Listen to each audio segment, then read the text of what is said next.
Welcome to Spark Sessions. I'm your host, Sonya Locke, and this girl is on fire. Today's guest is not just raising her voice, she's rewriting the system.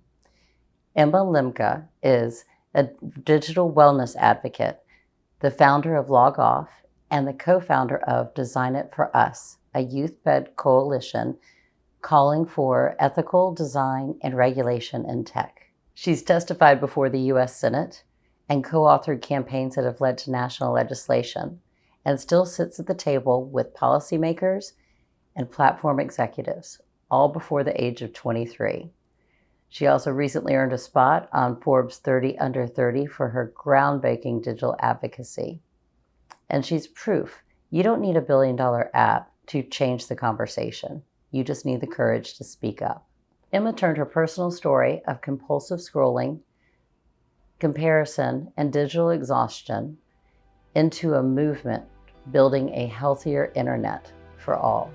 Emma is living proof of what happens when a generation born and raised in the digital age decides to take their power back and lead.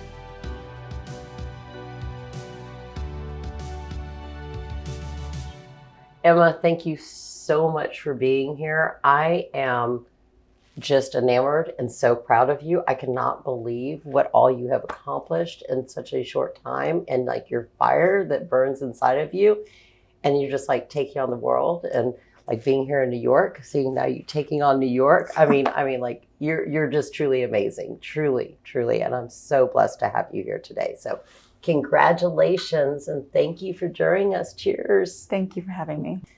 So Emma, let's start with the first part, which I call like the roots to rise. Like where did you come from? What happened? Like what sparked this fire that got you on all these movements and starting stuff so young? Yeah, absolutely. So I love how you kind of framed that. I definitely think that there are deep roots that allowed me to get to where I am today, having started the movement and continued my leadership roles. So going all the way back, I was born and raised in Birmingham, Alabama. And if you know anything about the South, you know that it's a very community-centric, group of people, individuals who care for one another, who really want to see the community grow and have individuals rise within it. So I felt like I was always in an environment that was teeming with this energy of you need to support your fellow community member. And also the academic spaces that I was within were very, very leadership-centric. And the one thing that, I was taught was that change doesn't happen from the sidelines. Change happens from the courage to follow your convictions and to have a strong belief and fight for it. So when I, eventually came to a point in my life where I started to develop passions, where I started to, through lived experience, find that a negative experience with social media was going to lead to a leadership role, it allowed me to propel myself into that space, because I knew if I had an issue with something, if I saw that there was something going wrong, I had to stand up and be a leader and change that. Another really important, I think, facet of my advocacy experience was my upbringing with my dad. So my father, he would never say it, but he was 100% an activist. He's the greatest role model activist that I know or will ever know. And what that means is he was a lawyer. So he always was an advocate for the people that needed him. Oh, wow. And the thing that he really taught me through that advocacy and what I saw every single day was that the strongest advocate is the advocate that understands the totality of the experience. And what I mean by that is the strongest advocate understands that there are pitfalls, that there are challenges, that you're going to hit roadblocks. And what you have to do is use that as motivation and a propellant to continue forward. You can't just stall in one space when something has gone wrong. And I think that was really what he taught me throughout my life. So, of course, when I hit a roadblock, which for me was social media, I was really able to take that negative experience and propel myself through it towards an advocacy campaign and eventually to Log Off. Wow, that's like amazing. But I mean, it does sound like you were definitely not a child that was taught that you could be seen and not heard, obviously. Mm-hmm. You were told that you could express yourself mm-hmm. and to be heard. And then coming from Birmingham's a relatively small town. Yeah. Like I'm from the South, obviously. Mm-hmm. So very familiar with that. And mm-hmm. you're right about the community aspect mm-hmm. of it. But to feel like you had such a powerful voice from that part of the world to start a national movement, that was a lot of courage. Yeah, you know what? And I would say I never thought it was going to be a national movement. When I first created Log Off, it was in response to multiple things. So the first thing it was in response to was my personal experience. So I got on Instagram at the age of 12. And, I was ironically the last of my friend group to get it. And I remember feeling such emotional and social isolation. I really just felt the FOMO of the fear of missing out of being on the platforms. So when I eventually got onto Instagram, I was enamored. I thought to myself exactly what you were saying. I'm from a small community in Birmingham, which I loved and it was great, but I wanted to explore things beyond my community. I wanted to explore advocacy campaigns. I wanted to explore celebrities. I wanted to explore different communities. And, that allowed me to see different parts of the world and see different parts of the human experience. But that kind of golden nature turned out to be a mirage, and it was gilded. What was underneath was a system that was built based off of prioritizing profit over my well-being. So that was a very, very difficult experience that propelled me into kind of community service, and that propelled me into my advocacy work. So tell me a little bit about your friends and stuff. I mean, my children are the same age as you.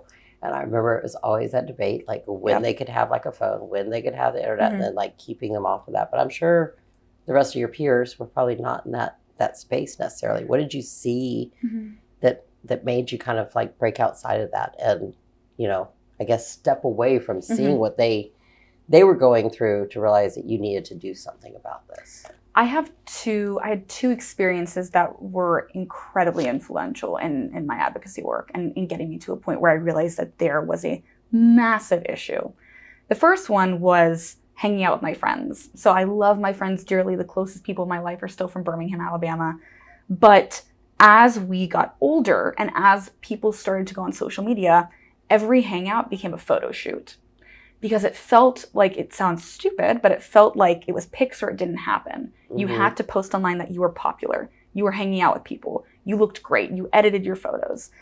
So I became incredibly frustrated because whenever I was in person with my friends, I wanted to connect with them as humans. I wanted to have memories that I would carry with me. And instead, the memories I was creating were digital memories. And I thought that was a huge misstep.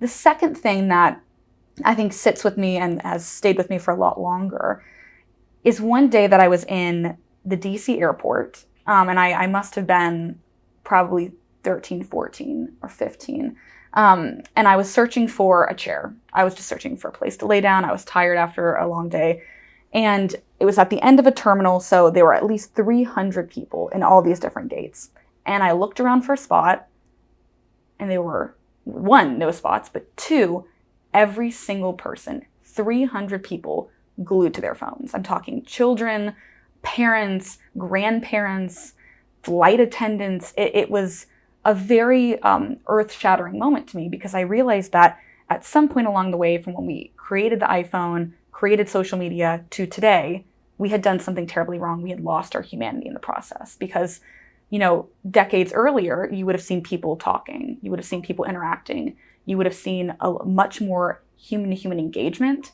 and that was gone. Yeah, it is. It's like you can see. I remember like my kids, like they would have their friends over for like a party and stuff, and it'd be like everybody sitting in the room looking at their phone or texting each other. I'm like, what are you guys doing? Like there is life right here, and you're right. Social media is like the curated version of your life, and it causes so much angst. So tell me about like starting Logged Off and what exactly that movement was and how you got it started.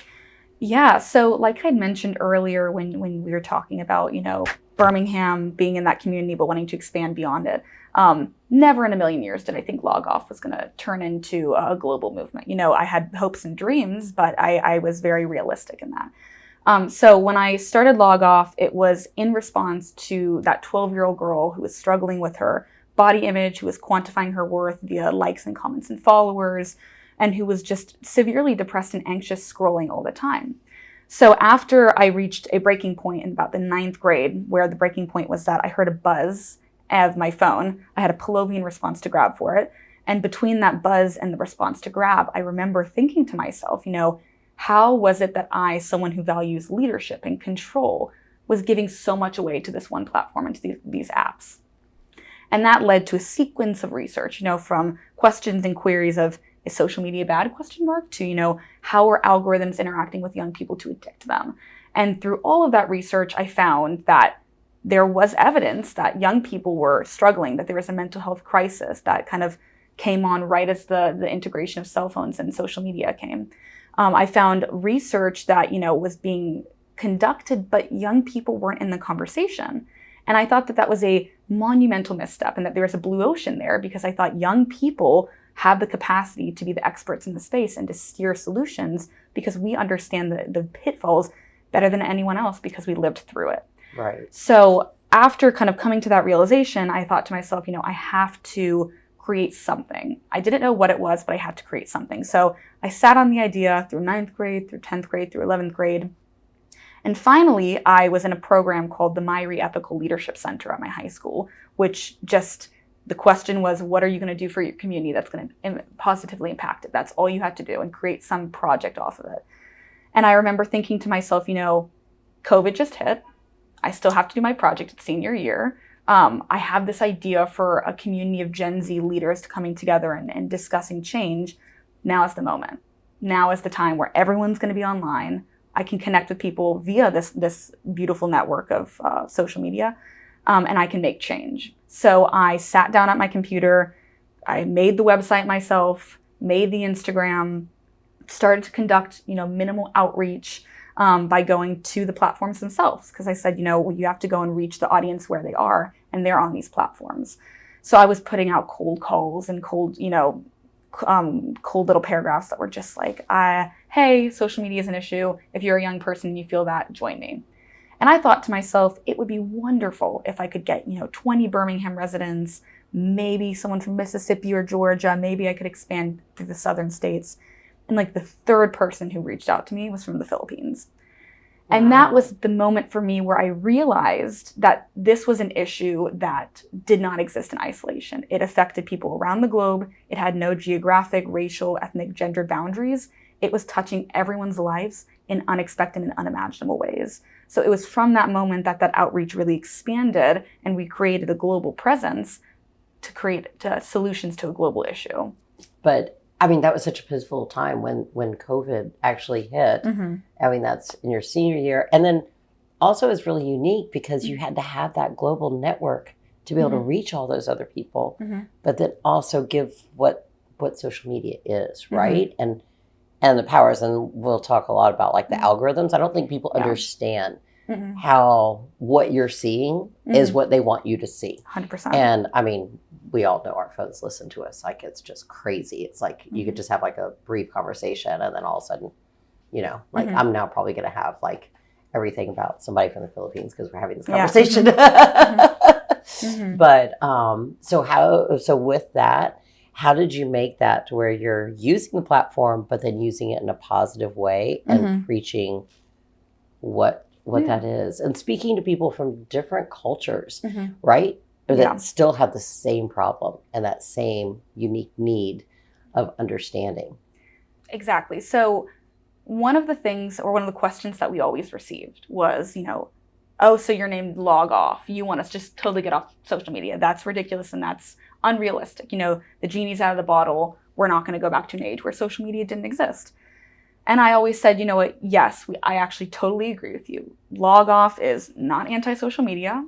We believe that we are pro healthier usages of social media. So what that means to us is you need to log off emotionally and reflect on yourself and say to yourself, okay, how am I using social media? How is it impacting me? How do I benefit from it? What memes or content do I view that makes me smile, that makes my day? Where do I feel like I'm losing my time and attention? And how can I craft a better experience?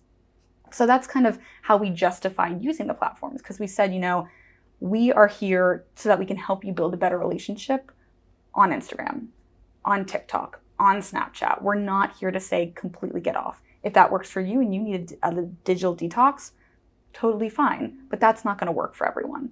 And to your point about, the diversity of perspectives and voices, it was difficult, and it still is difficult because you have a global movement. You're inviting more people into the conversation. And there are similar threads, especially for women, the pro-anorexic content, pro-dieting, it's kind of diffuse across the platform if they can tell that you're a young person, and specifically a young woman. I know that there are similar experiences for young men, specifically in cutting and bulking and doing all of that for your specific body shape. So there are similarities, but there are really unique usages of social media depending on where you are. So Log Off has worked really hard to say, how can we empower you as an advocate in your community, because you know best what to do that will make change. So we've been working very, very hard to create kind of like a decentralized idea of empowering advocates so that they can go out into their community to make the change that I couldn't make going to the Philippines. Right, that's great. And then now let's lead us to where you're at now. Mm-hmm. Because then after starting that, I mean, you were only 17, which is insane. Then you go off to college, Mm-hmm. and then I'm sure your work continued. And now you're in New York. Mm-hmm. You're the youngest member of the board on sustainable media. Mm-hmm. So how is that narrative of what you started with that first fire changed over that Mm-hmm. time and your experiences, and how are you continuing, I guess, that message? Absolutely. So yeah, when I started Log Off, I think 17 going into senior year in high school, which makes me feel old, even though I know I'm still young. So I started that then, and my whole purpose for it was, let's raise awareness. I want to destigmatize the conversation related to building better habits. I want, in 5 years, the 12-year-old girl that I was to be able to say, you know what, I see advocates out there, I see movements. If I don't want to be online, I don't have to be. That was kind of the purpose. And then, I go to college, I go to Washington, St. Louis, which I loved dearly. And there I was very interested in political science. That was my major. So I became very interested in the policy implications and interventions that could be had in terms of building better social media. So I co-founded Design It For Us, which is a Gen Z-led policy group that pushes for key policy points related to protecting kids online. And then, American politics, they are difficult, and things take a long time, and they fail or they succeed. And I kind of realized, while crafting better policy is vital and I want to stay in that space, we need action now. This is an urgent issue, and we need to see change. So I started to look, for after college, what would it look like to be in a space that values urgency, that values creating change in real time, and also building something new. Because in my mind, I was like, I've done the advocacy work, I've done policy work, and I want to be a builder now. I want to look at how we can craft or invent other business models to be able to create more ethical solutions and ethical platforms. And that's how I landed in New York City, which I never thought I'd live here, but I'm very glad that I do, at the Sustainable Media Center, which does just that. So for me, there was an advocacy arc where I saw, beginning with awareness, going to policy, and now being a builder. And it's allowed me to take a very holistic view of solving the issue. And I'm very glad where I am today, because I truly do view this as one of the most urgent issues we have to solve. And we need change now. And we can't just wait for policy or for an entire society to shift their awareness. And so tell me about being a builder. What are you building? Like, how has that changed so much, your narrative? I mean, I just find it so mature, by the way. When you talk about your arc, I'm just like enamored by it. But tell me about being a builder now for the change. So what I mean by being a builder is I'm working very hard within the center and within all my advocacy work to ask the critical question, how can we empower Gen Z to build the next digital future? And what I mean by that is, we have lived through this experience. We were, let's just say, the guinea pig generation. We lived in the wild, wild west of social media, where there were so little regulations or guardrails. But by living in that, we understood what we liked and what we didn't like. We understood the pitfalls and the successes. And I think through that understanding and that just, expertise through experience, we understand what's going to come next and what can be built to be better. I also think that we're, as a generation, we understand and we physically feel what it's like to have grown up with that. And I see so many other members of my generation say, we can do it better. This is what we need. Why is it that Instagram is targeting this type of content at a 12-year-old kid? That's unacceptable. So my generation is both conscious, we're aware, and we kind of know what we need. And that, I think, is going to equip us with the knowledge and the expertise to go out and build the next digital future, to build what will protect the Gen Alpha. So I'm sitting in a position at the center where I'm the director of GenZ Advocacy. So I'm working very hard to ask that critical question, how do we empower those next builders? how can we create a space for young people to come in and share their social media ideas and get that to become a platform? How do we create that stream, and how do we allow better platforms to rise out of that? So that leads me to our next section, I think very importantly, is like the burn. And what is the challenges that you've overcome during that path, right? And how that has affected you. So, I mean, like, let's talk about the burn. You feel like you're taking the world's problems on your back. How do you handle your emotional fatigue from trying to solve these huge problems for like your whole generation and make a change? But then that's a lot of pressure on you. Like, how have you navigated that? Yeah. So, I never thought that I was going to become an activist, specifically with tech. And it was only through my lived experience that I felt like I had to step into that position. And when it kind of hit me or struck me that I kind of was acting as an advocate for my generation was when I testified in front of the Senate Judiciary Committee in, I think, 2022, my sophomore year in college.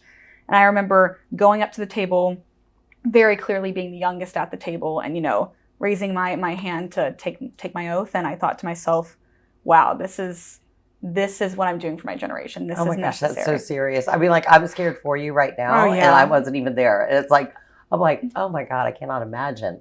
And no one warned. I think my dad might have warned me right before, so the picture of me I look very ghostly. But it was such a monumental experience because I became one of the youngest person to testify related to tech and tech advocacy. And I thought to myself, I could sit back and I could say, this is too much. I feel like I'm taking on too much. It feels like I'm speaking on behalf of people that don't want me to speak. And then I thought to that 12-year-old girl. And I thought to myself, yes, there comes emotional fatigue. Yes, there were moments in college where I just wanted to be a college student and I wanted to, go out, but I had a webinar. But at the end of the day, I think that if I have positively impacted one young girl, one female to join advocacy, it all was worth it. And I never really viewed myself as just this giant advocate for my generation. I viewed myself as someone who was opening doors for other people, because that was what I knew was going to make real change, was if I could open a door for that 12-year-old girl to say, you know what, I want to lead a youth-led organization for Gen Alpha. So I view myself more as someone who's opening those doors every, media opportunity I have or where I speak out, rather than speaking on behalf of an entire generation. That's beautiful. I mean, like, actually, I was going to ask you, because I always ask everybody, is when did your passion meet your purpose?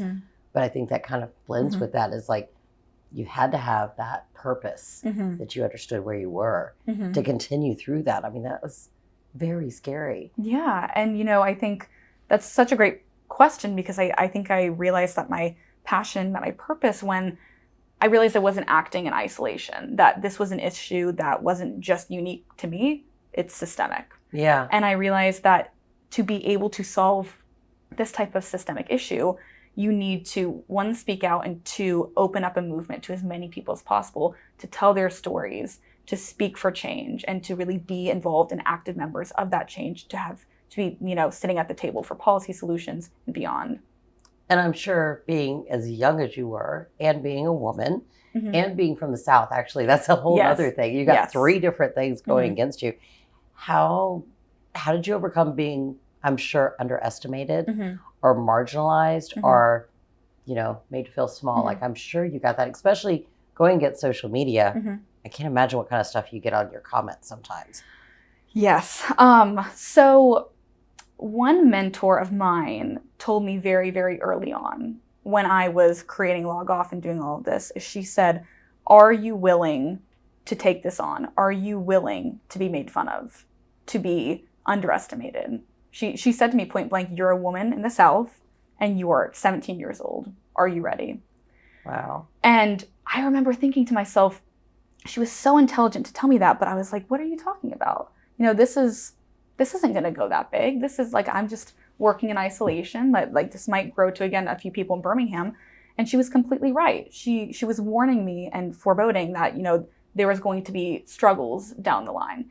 And I'd say, how I have worked to overcome specifically the age portion, because in the policy space, you accrue knowledge and wisdom by staying in a policy or issue area for a while. So to have a 19-year-old come in and try to sit at the table was, seen as taboo. What I did is I relied on my expertise, and my expertise was my story. So every room that I entered that I was, asked questions about, I would always respond by saying, this is my experience and this is my story. And all I know is that if you do not have those who are most affected at the table to build a better solution, your solution is not going to be effective. So you might not want to have that 19-year-old at your table, but if you're talking about social media, it's necessary.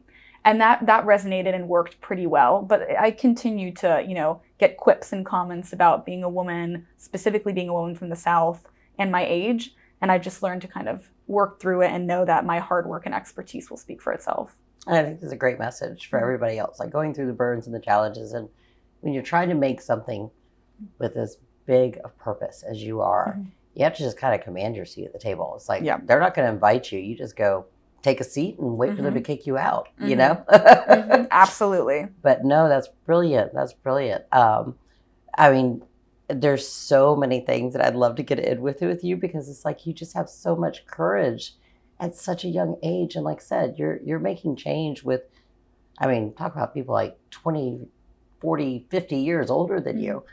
It's amazing to have that confidence and that power and stuff. So what would be one of your advice to somebody else going through that same thing, wanting to, make a stand, but not feeling like they have the courage to do it? That's a wonderful question. And I think it kind of goes into what you had said earlier, where you have to be confident.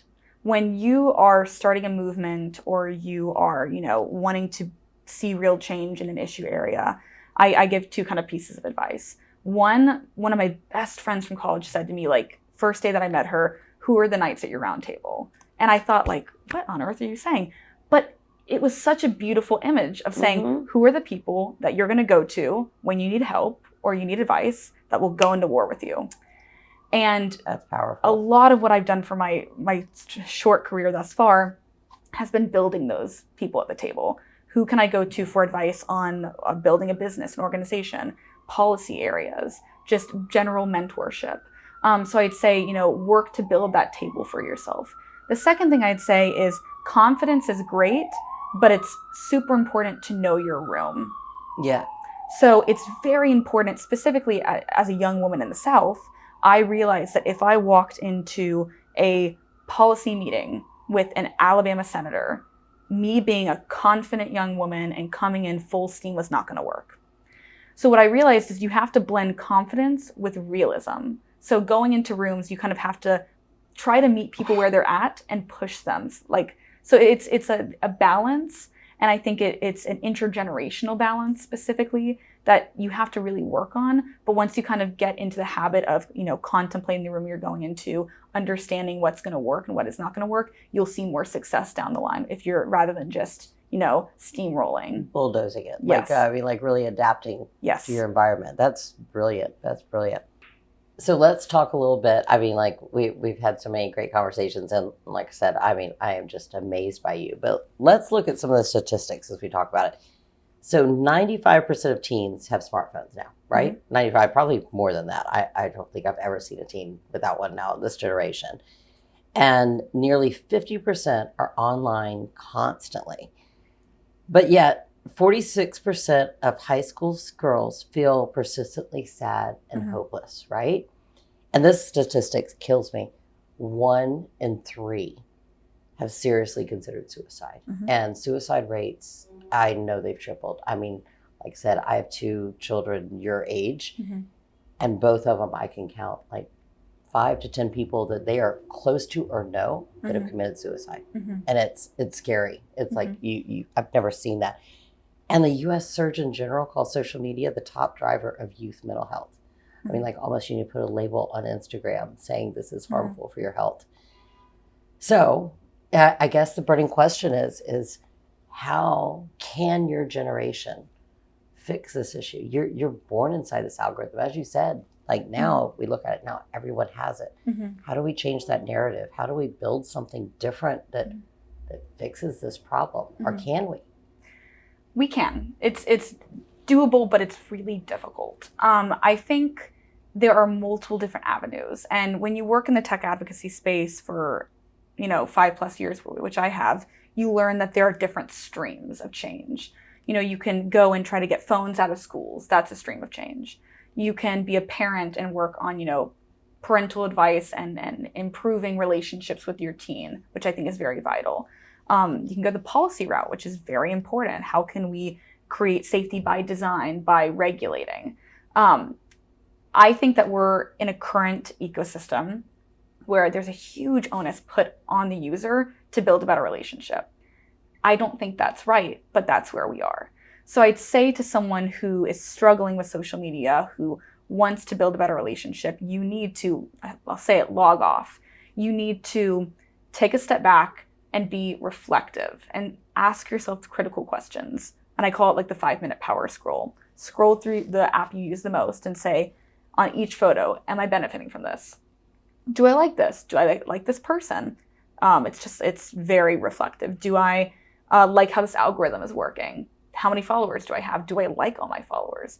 And then based off of that reflection, you need to act on it to build your better relationship. So for me, I have to do that all the time. My relationship with social media in college was very different than being in New York right now. So I've had to place guardrails. I have to place and download apps that buffer basically our interventions and added layers of friction between me and addictive technologies. I reflect on my followers. I've been unfollowing people a lot that I didn't think served me. So it's all something the individual can do. It's very difficult, but we have the power to be reflective and to shape our habits in a better way.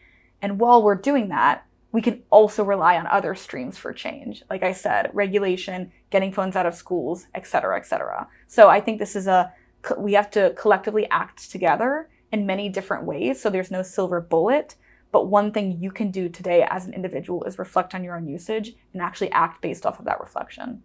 And I think knowing that the algorithm is speaking to you, I think that makes a huge difference. Mm-hmm. Like I said, I have 2 Gen Z children and stuff, and neither one of them use social media that much. They know it's a curated world. Absolutely. They know that it's like, and they post maybe every like month or 2, but it's like they like it, they enjoy it, they still have like their stuff that comes to them, but they also understand that, oh, well, that's all curated and stuff. So I think that's a big thing too, is like I said, getting the knowledge out to the user. Exactly. Especially the youth. I mean, I think that's where, even talking beyond Gen Z, how do we get to Gen Alpha? And that's, and the next generation that's coming in, because like I said, you guys you're almost like, I guess, a little comparative to my old generation of Gen X, where we went from analog to digital. You're kind of now going to a thing where, like I said, everything is social media. You don't get the news from anything else anymore. It's like all there. How do we talk to that next generation? That's a great question. And I think that when we're considering the next generation, and one, I love the point that you made about kind of media literacy. We need to be more literate in how we're using social media, and now with Gen Alpha, AI. Because you really need to think through, like, what is the relationship going to be with a young child and an AI chatbot?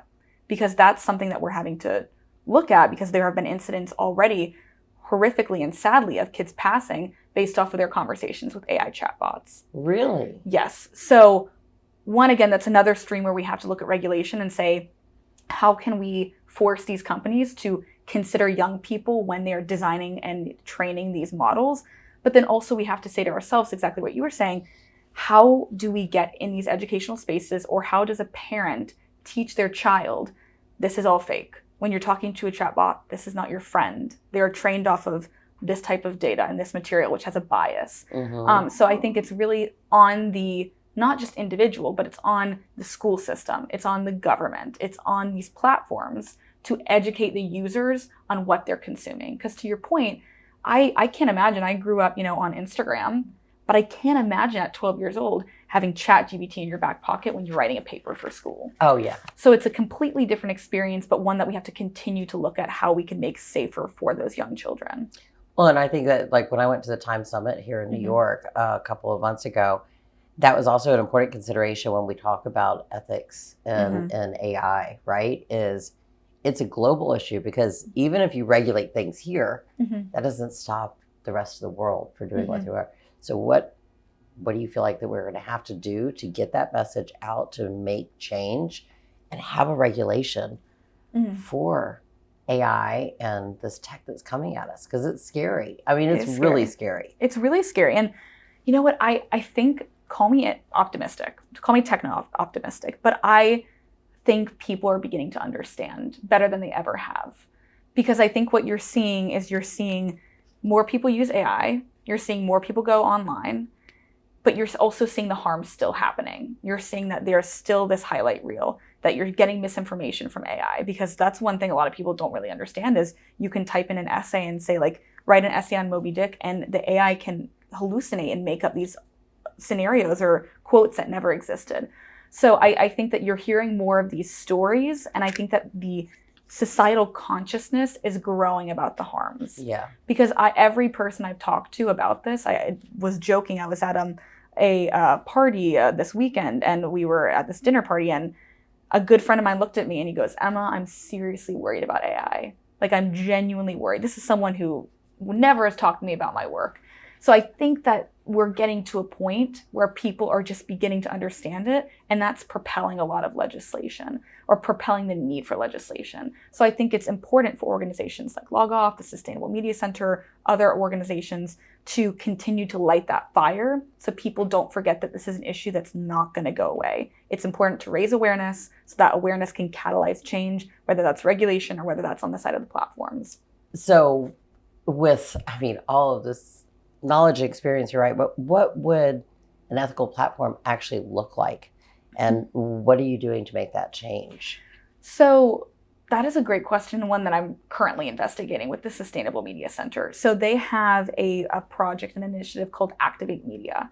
And basically what that is it's an incubator for Gen Z ideas for platforms to come in, to be incubated, and to be sent out into the world as venture-backed, platforms and organizations. So what that is doing is it's saying, how can we create and build more ethical platforms, or investigate what that would even look like? Yeah. Because how are you going to be able to understand what an ethical platform is if you're not actively working to build it? And who has the great expertise is Gen Z. So we're working really hard to empower and mobilize young people to be able to figure that out for themselves. What is ethical? How do you give more autonomy to the user? What different business models can be employed that are not going to just exploit young people or exploit them as profit? How can we, limit addictive features? Those are questions that we're really investigating, and we think that Activate Media will be able to do that. Oh, that's beautiful. And like I said, I love the power of AI. It does become super, it's like, especially like with Excel or things like that. Like, I don't know if I can write without AI sometimes, but it's also important how you use it correctly, because it does go off tangents and it's not correct. And if you don't have that knowledge, it's like it really can shape all of that. So that's great with getting your generation, because they are passionate about it. And it does have like so much possibilities, but how do we build something that is like harnessing it for good, not for bad? And I think one important thing to know is exactly what you said. I'm techno-optimistic. I think that AI can be used for good. It can be used to help build the platforms we're talking about. But to your point, we just have to be really cognizant about what we're consuming and how we're cognitively offloading. Because at a certain point, you don't want to offload all of your skills. You want to be able to use it as a partner. So I think we have to ask really critical questions about how are we using AI in partnership with humanity rather than replacing it. Oh, that's beautiful. And you do so much. I really want to commend you for taking all of this on your back, and then kind of talk a little bit more about like how you keep yourself going when it's like you do have the world's like problems on your shoulders, but then you're a young girl in New York City and you need to have some fun. So this I like to talk about is called fanning the flame, right? How do you keep that energy burning? What is some tiny habit you have, or something that keeps you going every single day and makes you feel detoxed and whole as a person, right? Definitely meditation. So about 3 years ago, I got trained in transcendental meditation. Oh, wow. So every morning and every night, I kind of wind down with just a moment to myself, And it's very cleansing, and it just reminds me that everything is okay, the world is still moving, and that I'm here as a person. So it's a very grounding technique. And what else have you learned, to say no to? Like, what are you unapologetically saying, no, I need that out because I have to keep on fueling my flame? Being in what I consider like the center of the universe, New York is outstanding. There are so many people who I have meetings with who live here. And one thing that I am unapologetically excited about is meeting them in person. So if someone offers a virtual call and they're in New York, I don't want that. I want it to be in person. I want to see the person and interact with them, because that is very aligned with what I care most about, which is, regaining humanity. Well, I love that. And that's like actually with Spark Sessions, everybody's like, oh, I live here. Can we do it virtually? And I'm like, no, that kind of defeats the purpose. Like, This is a fireside chat, even though, like I said, it's a little different setup here, but it's like it's supposed to be just a personal connection, a personal talk, and, not just online. And I think that it is important with that. Very important. So now that you've been in New York, where's your favorite place to meet people? Like, have you got some little hidden spots in such a city that's always loud, right? I mean, it's just loud always here, which is so beautiful about it. But where do you find that quiet joy here? I have kind of two places. Okay. So I live in a place called Gramercy. And what I realized is I'm someone who just really enjoys getting to know someone and feeling like I'm in community with them. So my favorite place in New York of all time is called the Gray Mare. And I go there and I meet up with friends, and everyone, the bartenders all know me. It just feels very homey. And then there's another place called Irving Farm, which is right next to this place called Cafe Pana, which is a great ice cream shop. So I'll go work there, get ice cream after, and it just feels very sweet. And it's always a nice moment in my day. That's so great to find like little hidden gems in such a big city that you feel at home. Exactly. I mean, because that had to be a big change as well. Moving from Birmingham. Yes. Well, actually, you went to college first, but still, you were in St. Louis, which is a huge town. Not a thing compared to New York. So, no. Yeah. So how do you make New York, I guess, feel where it's giving you the right energy, but giving you that kind of peace of home? I always joke that I think I was born in the wrong era and in the wrong city. I love Birmingham and I love the South, but I've always been just someone in love with musicals, with cultural events, and there's no better place than New York City for that. So I feel as though how I feel at home is by engaging in that. I go to Broadway all the time. I go to Lincoln Center. I explore and walk around the streets of New York, and it makes me feel like I know the city better, and then I can return to those places that make me feel like home, return to my friends. It's a city that is very giant, but you can make it feel like a home if you put in the effort. So to me, this is like the most important part of Spark Sessions, and it's called passing the torch. And I mean, you've accomplished so much at such a young age. You've already handed off as the CEO for Logged Off, right?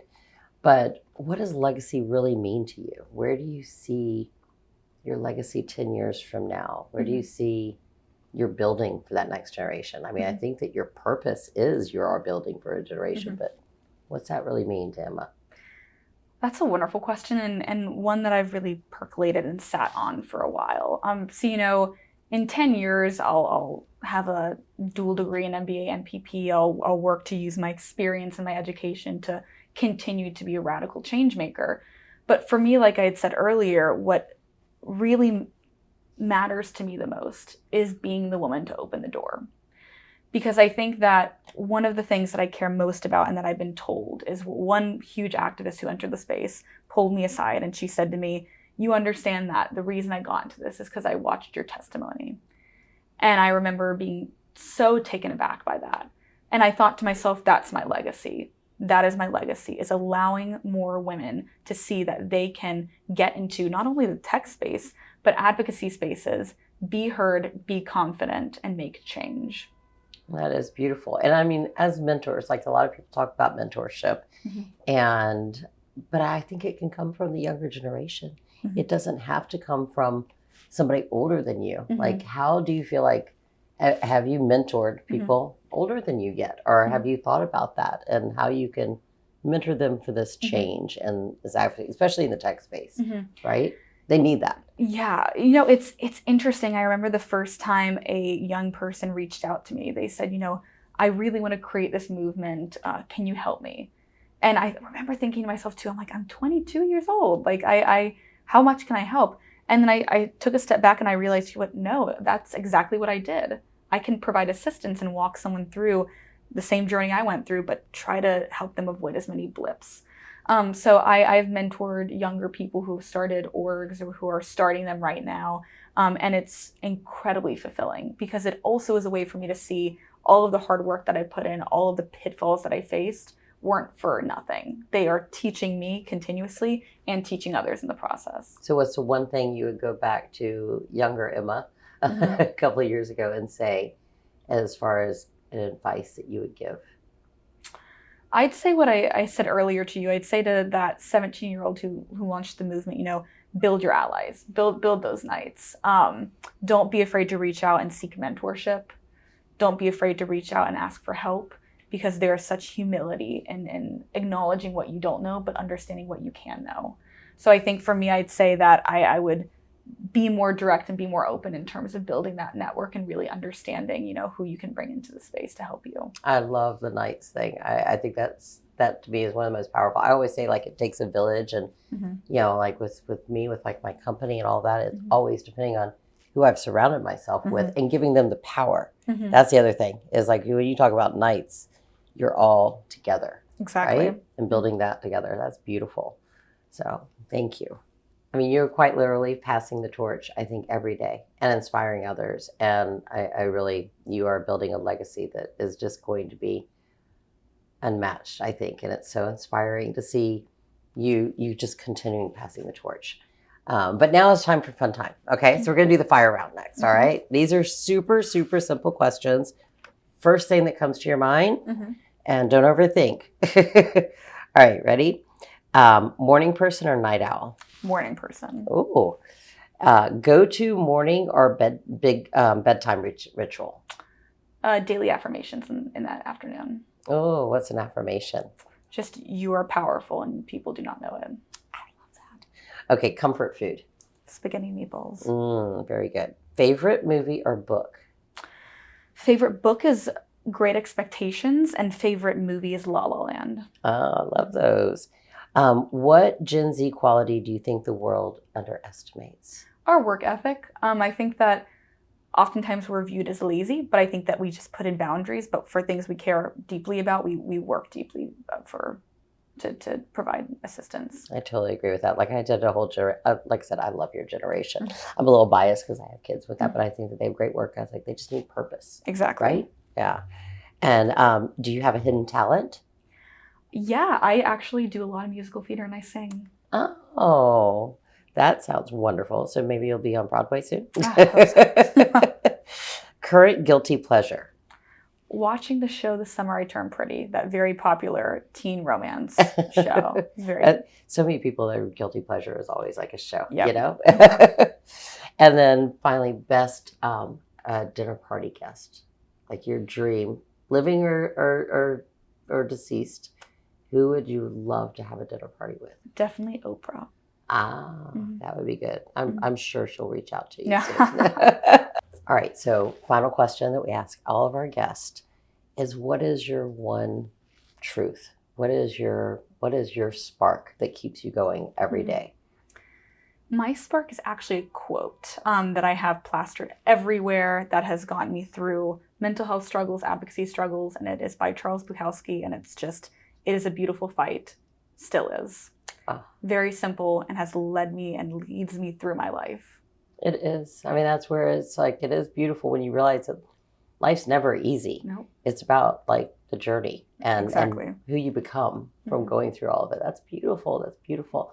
I just want to thank you so much for being here. I have learned so much. And like I said, I mean, I would ask you to be my mentor. I mean, like, no, you have so much wisdom and so much fire that you are passing on to the next generation. And so thank you so much for coming on. Well, I love it. Thank you for having me.